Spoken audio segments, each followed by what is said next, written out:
आपको जानकर हैरानी होगी कि राजस्थान के चित्तौड़गढ़ जिले में स्थित सांवरिया सेठ जी के मंदिर में हर महीने दान भंडार से निकली रुपयों की राशि 10 करोड़ से ऊपर निकल जाती है। सेठों के सेठ सांवरिया सेठ के दरबार में हर दिन हजारों भक्त अपनी अर्जी लगाने और दर्शन करने आते हैं।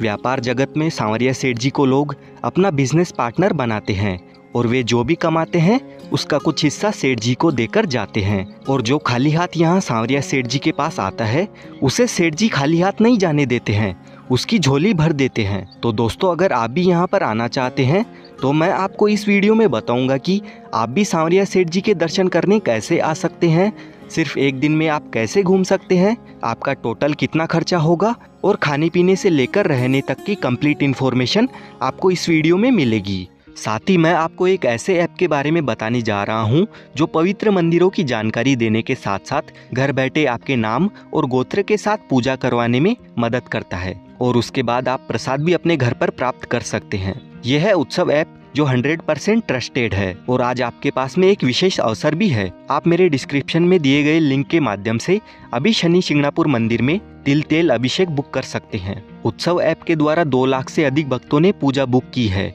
और घर पे प्रसाद भी प्राप्त किया है। तो बिना वेट करे नीचे डिस्क्रिप्शन में दी हुई लिंक पर क्लिक करें और अभी अपनी पूजा बुक करें। वीडियो में आगे बढ़ने से पहले आप जय श्री सांवरिया सेठ के नाम से कमेंट कर दीजिए और वीडियो को लाइक और चैनल को भी सब्सक्राइब कर लीजिए, क्योंकि ऐसे ही टूर गाइड वीडियोस आपको इस चैनल पर देखने को मिलते रहेंगे। सांवरिया सेठ जी का मंदिर राजस्थान के भक्ति, शक्ति और बलिदान के गढ़ चित्तौड़गढ़ के मंडफिया गांव में स्थित है। भगवान श्री सांवरिया सेठ जी का संबंध मीराबाई से बताया जाता है।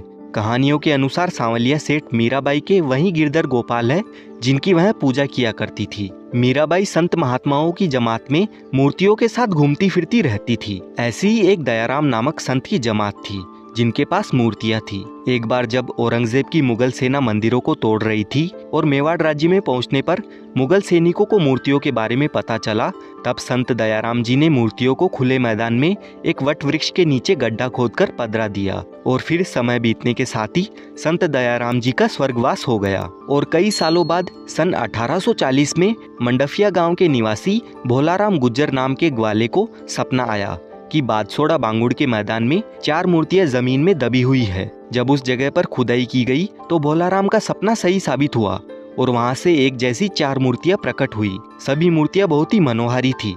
देखते ही देखते ये खबर चारों ओर फैल गई और आसपास के लोग वहां पर पहुंचने लगे। फिर सभी की सहमति से 4 में से सबसे बड़ी मूर्ति बादसोड़ा गांव ले जाई गई। बादसोड़ा में प्रसिद्ध संत पुजारी भगत रहते थे। उनके निर्देशन में उदयपुर मेवाड़ राज परिवार के भिंडर ठिकानी की ओर से सांवलिया जी का मंदिर बनवाया गया। यह मंदिर वही मंदिर है और सबसे पुराना मंदिर है, इसीलिए यह सांवलिया सेठ प्राचीन मंदिर के नाम से जाना जाता है।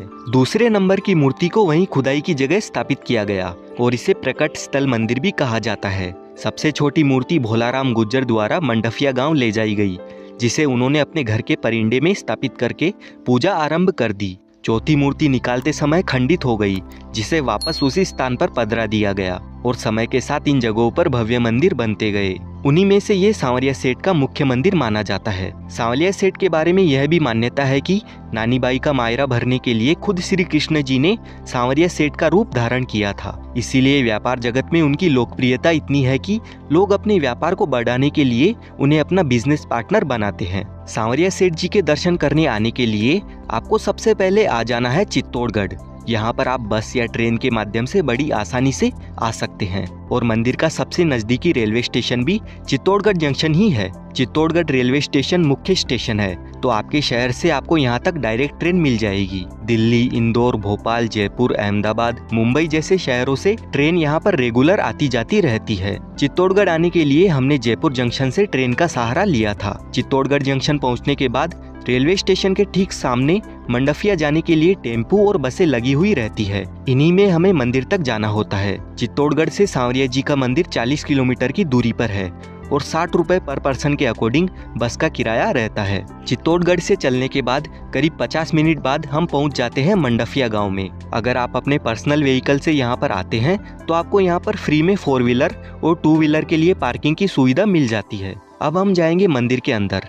दोस्तों, एक ज़रूरी बात मैं आपको बता दूं, मंदिर के अंदर किसी भी प्रकार की पूजन सामग्री जैसे फूल, प्रसाद अगरबत्ती, नारियल जैसी पूजा सामग्री ले जाना बिल्कुल मना है। तो आप मंदिर में दर्शन करने के लिए खाली हाथ ही जाइए। मंदिर के इस वाले प्रवेश द्वार से एंट्री लेते ही आपको सांवरिया सेठ जी का भव्य और बहुत ही प्यारा मंदिर दिखने लग जाता है। मंदिर ट्रस्ट की ओर से यहाँ पर आने वाले भक्तों के लिए काफी अच्छी सुविधाएं प्रदान की जाती है और मंदिर के खुलने और बंद होने की टाइमिंग सुबह 5:30 बजे से 12 बजे तक, फिर 2:30 बजे से रात के 11:30 बजे तक दर्शनों के लिए मंदिर खुला रहता है। हर महीने इस मंदिर में 10 लाख लोग आते हैं, तो काफ़ी ज़्यादा भीड़ होने की वजह से हमें आधे से 1 घंटे तक लाइन में लगकर इंतज़ार करना पड़ता है।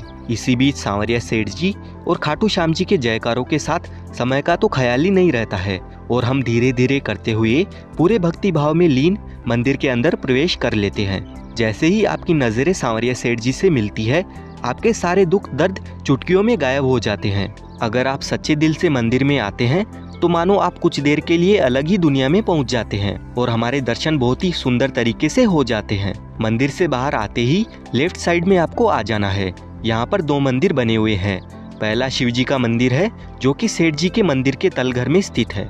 भोलेनाथ के मंदिर में दर्शन करने के बाद हम दर्शन करते हैं श्री आमलिया बाऊ जी के। बड़े से इमली के पेड़ के नीचे यह चबूतरा बना हुआ है। कहा जाता है कि सांवरिया सेठ जी के दर्शन हो जाने के बाद आपको आमलिया बाऊ जी के दर्शन करना भी जरूरी होता है, तभी आपकी मनोकामनाएं पूरी होती है। इसीलिए आप भी यहाँ पर परिक्रमा जरूर लगाना। यहाँ पर हम कुछ देर रुककर और थोड़ी बहुत फोटोज खिंचवाकर मंदिर से बाहर की ओर आ जाते हैं। मंदिर के अंदर जाकर दर्शन करके बाहर आने तक हमें पूरे 1 घंटे का टाइम लग गया था, क्योंकि सुबह हम 7:30 बजे ही मंदिर में पहुंच गए थे। हो सकता है आपको ज्यादा या कम समय भी लगे। वैसे भी मंदिर की व्यवस्था को देखते हुए तो दर्शन करने में मेरे हिसाब से ज्यादा टाइम तो नहीं लगता है। यहाँ पर श्री सांवलिया जी मंदिर मंडल द्वारा संचालित प्रसाद काउंटर से आप प्रसाद के तौर पर 40 रुपए में लड्डू, 30 रुपए में मठड़ी, 250 रुपए में सागर और 100 रुपए प्रति नग से मैसूर खरीदकर अपने घर के लिए ले जा सकते हैं। यहाँ पर भी आपको प्रसाद खरीदने के लिए लाइन में लगकर थोड़ा बहुत वेट करना पड़ सकता है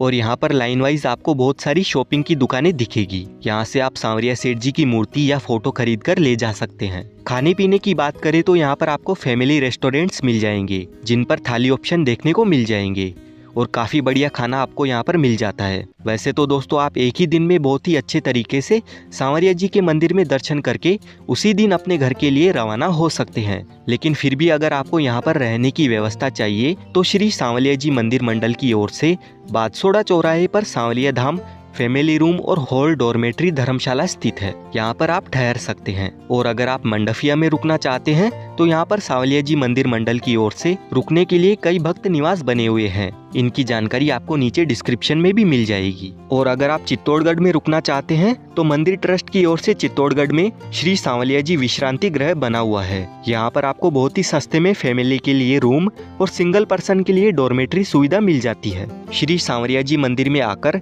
दर्शन करने पर हमारा टोटल खर्चा मात्र 500 रुपए पर पर्सन के अकॉर्डिंग आता है, जिसमें 120 रुपए बस का किराया, 150 रुपए का खाना पीना, बाकी के रुपए आप ट्रेन टिकट में जोड़ लीजिए। हमारी श्री सांवलिया जी मंदिर की यात्रा यहीं पर समाप्त होती है। अगर घर बैठे आप पूजा करवाना चाहते हैं तो उत्सव ऐप डाउनलोड करके अभी पूजा बुक करवाएं। वीडियो अच्छा लगा है तो वीडियो को लाइक करें और अपने दोस्तों के साथ शेयर जरूर कीजिए।